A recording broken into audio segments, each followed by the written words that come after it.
Hello guys, Lenny here. I'm going through a little bit of a rough patch, the whole year actually. And to keep myself from going off the rails, my neighbors and I went on a 2-day getaway and it was amazing. From swimming in the river, cooking like Girl Scouts, dancing around a bonfire, to island hopping to a white sand bar just minutes from Pujada Bay were all highlights of our trip. So stay tuned to see all the shenanigans we got up to last weekend. Naabot ra jud mi sa amo ang destinasyon. Nahago ko kay pwede namang bagtas sino ko sabay muna ng sapa di na may mangoy unya. Yeah, it's really nice here. The nature is really good. There are trees around and the water is really cold. Yeah, I'm so excited to swim later. The ambience was perfect for relaxing from work and connecting with nature. The water is extremely cold because it comes from the mountains, and this is an excellent place for yoga and meditation. The surroundings were so serene that all you could hear was the sound of the water and birds singing. We swim for a while before the sun goes down before it gets too cold. Mga ligo na may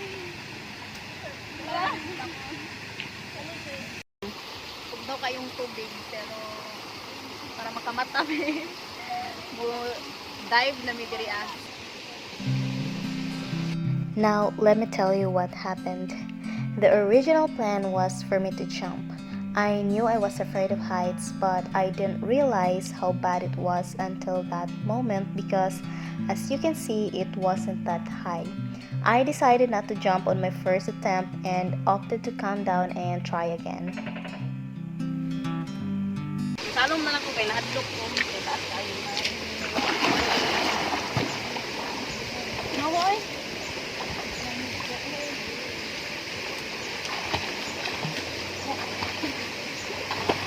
Tugnaw kayo.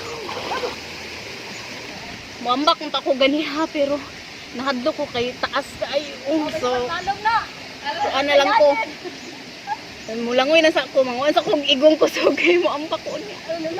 Ito ko muambak.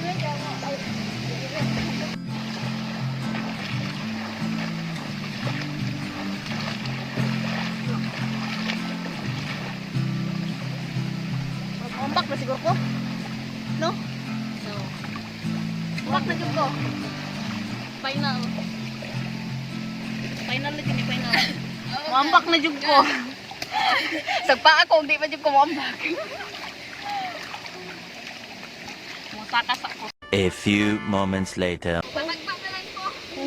To summarize, I did not jump and then just decided to swim for a while, enjoying the cold water. Then we prepared our dinner earlier because it was getting dark and we were already hungry after a long day. We bought fish from a local fisherman and borrowed kitchen utensils from my neighbor's aunt. We had a lot of fun cooking as if we were Girl Scouts camping. For only 2 kilos of fish, we prepared 3 dishes, grilled sabaw and kinilaw. The cooking went so fast because we were all pitching in because we were hungry and just wanted to eat. I like how we were busy preparing the food while talking and laughing with the sound of water in the river in the background. Kamunting barbecue. Ang puli ng Timili. Hello, barbecue girl.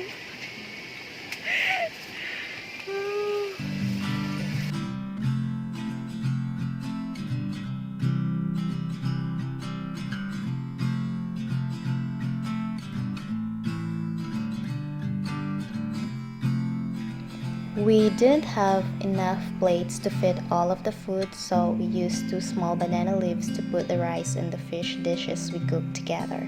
We had so much fun eating directly from the leaf with our bare hands that we felt like we were on an extreme adventure. I don't know if it's just me, but food tastes better when you have fun making it, especially when you eat it in a group.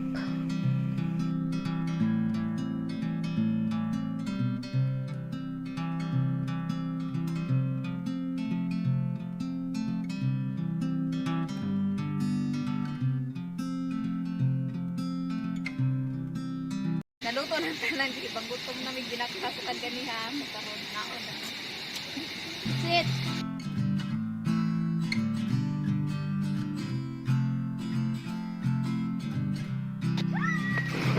We decided to go swimming again after dinner because the night was still young, despite the chilly breeze and water. We lit the bonfire after swimming for a while to keep us warm. I don't know what had gotten into us, but we couldn't stop dancing around the bonfire. It was epic. To be honest, it was one of the best nights of my life. Look at us laughing so hard, basking in the moment, and temporarily forgetting the stress at home. Normally, I only dance when I'm drunk, but that night I get carried away with the vibe and danced with the girls like there was no tomorrow.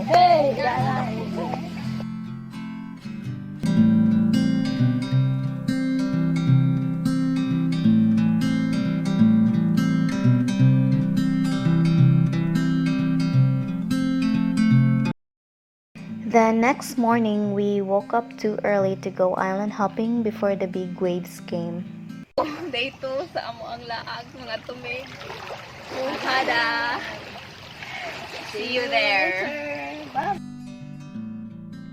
We took a boat to Pujada Island. Yes, that island. But it wasn't our first stop because we wanted to get to Vanishing Oak Island before low tide. And that is the scenery en route. Very beautiful. I haven't heard any of us complain about the heat because we were so mesmerized with the scenery on the way to the island. Vanishing Island, here we come. I reckon it is the same size as the famous Naked Island in Siargao.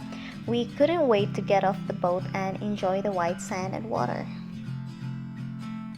Tapos na may sa among destination. This is called White Sand Bar. The locals called it here Bonbon. White sand kayo siya. Happy kay kung naabot ko diri And mo ni siya ang Pujada Bay. And tuara mo ang gisakyan. Lipay kayo ko as in. Naong na lipay be. Dito kay White Sand. I-tour ta mo sa kuan. Sa place kay nice kayo siya. Words cannot express how stunning this place is. Take a look at that water. I won't need therapy anymore after this. And once again, that's the famous Pujada Bay, one of the world's most beautiful bays. Dito kayo ang dagat. It's very crystal clear and kanang white sand diri mag-enjoy sa ko, maligo ko.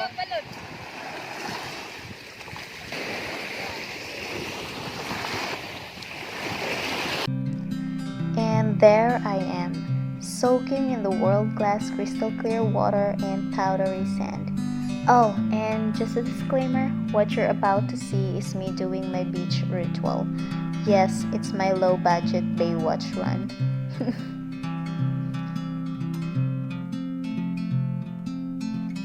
Like most others, I always take photos when I visit a new place for memorabilia. Anyway, that's the behind the scenes look at our photo shoot. We took hundreds of photos from there because who wouldn't? It's like being in heaven on earth.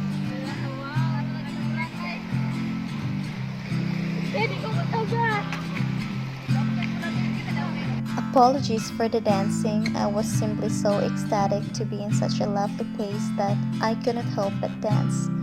Anyway, it's time to move on to our next destination, Pujada Bay. We asked our guide to take us to where it was free and had no entrance fee because we were on a tight budget. He then brought us here where we swim and had breakfast with leftover fish from the previous night. Panggutom ang mga turista.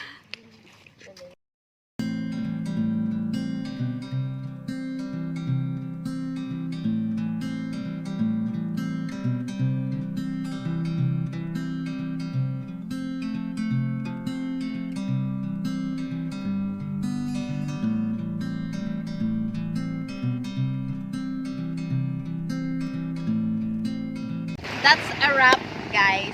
Thank you so much for watching, and nalingaw mi sa among kuan gikan sa sapa gahapon karon nga tumi sa Bonbon katong sandbar white sand Karon na namin diri sa Pujada, which is our final stop. So thank you so much guys for watching, and I will see you on my next video. Bye bye.